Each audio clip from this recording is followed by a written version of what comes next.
ایک مسجد کی جگہ پر ایک برہمن نے قبضہ کیا، مسلمانوں نے اس سے واپسی کا مطالبہ کیا، بگڑ گیا۔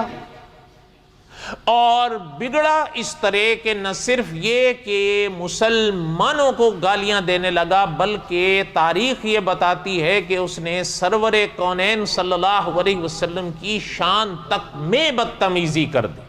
اب جب یہ بات ہوئی تو اس زمانے میں شیخ ابن احمد رحمت اللہ علیہ تھے، ان کو اکبر کی طرف سے کچھ اختیارات دیے گئے تھے، جس کا شاید میں نے اس وقت کچھ خلاصہ عرض بھی کیا تھا۔ شرعی معاملات پر وہ جو فیصلہ کرتے تھے شیخ ابن احمد، اس کا اعتبار کیا جاتا تھا، اکبر نے ان کو اختیار دے رکھا تھا۔ ان تک جب بات پہنچی تو انہوں نے برہمن کو بلایا، وہ نہیں آیا، میں نہیں آتا۔ اچھا، جب یہ بات چلتے چلتے وہ نہیں آ رہا تھا تو بادشاہ یعنی جلال الدین اکبر تک پہنچی، پھر اس نے اس کو بلوایا۔ آپ کو یاد ہوگا میں نے عرض کیا تھا کہ پھر تو اس کے باپ نے بھی آنا تھا، اب آیا۔ اب یہ بات وہاں پر جب چھڑی تو مولانا ابو القاسم رفیق دلاوری رحمۃ اللہ علیہ لکھتے ہیں کہ گواہیوں اور ثبوتوں کے ساتھ یہ ثابت ہوا کہ اس شخص نے یعنی برہمن نے سرور کونین صلی اللہ علیہ وسلم کی شان میں گستاخی واقعتاً کی تھی۔ اب اکبر کے قانون یا اکبر کی عدالت کے تحت اس کے لیے سزائے موت تھی، لیکن اکبر جس دائرے میں جا کھڑا ہوا تھا وہ چپ ہو گیا۔ اب وہاں پر شیخ ابن احمد موجود تھے، وہ چاہتے تھے کہ اکبر حکم دے اس کے لیے سزائے موت کا، اس لیے کہ جو ثبوت چاہیے تھا وہ تو سب پیش ہو گئے، وہ تو ثابت ہو گیا اس کا جرم۔ اکبر بولے نہیں، بلکہ مولانا ابو القاسم رفیق دلاوری رحمۃ اللہ علیہ نے تو یہاں تک لکھا وہ منہ میں گھنگھنیاں ڈال کے بیٹھ گیا۔ شیخ ابن احمد کو خیال آیا، اس کا چہرہ دیکھ بھی بول نہیں رہے۔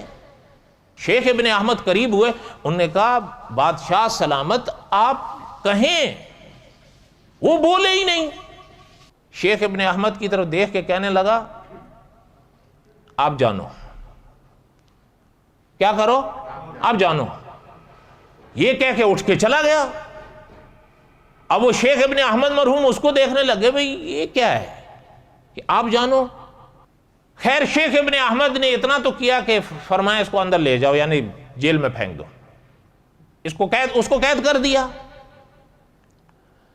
قید کر دیا۔ لیکن ایسے لوگوں کی سزا جو اکبر کے دور میں قانون میں مدون تھی یا محفوظ تھی یا قانون وہ یہ تھا کہ ایسے لوگوں کی سزا سزائے موت ہے، لیکن یہ یاد رہے کہ وہ سزا عوام نے نہیں دینی تھی، وہ سزا کس نے دینی تھی؟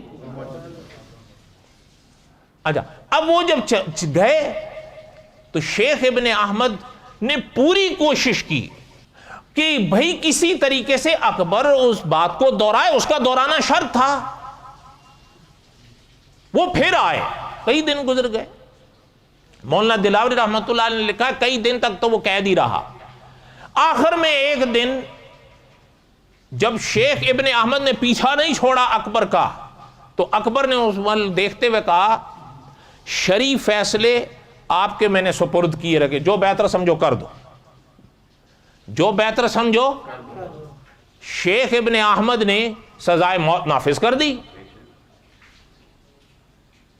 اچھا، سزائے موت جب نافذ کی تو کچھ ایسے لوگ تھے اس دور میں بھی جو اس چیز کے حق میں نہیں تھے، لیکن یہ یاد رہے کہ ان کو شیخ ابن احمد سے اصل میں چیڑ تھی، برہمن سے کوئی لگاؤ نہیں تھا، ان کو اصل چیڑ تو ان سے تھی۔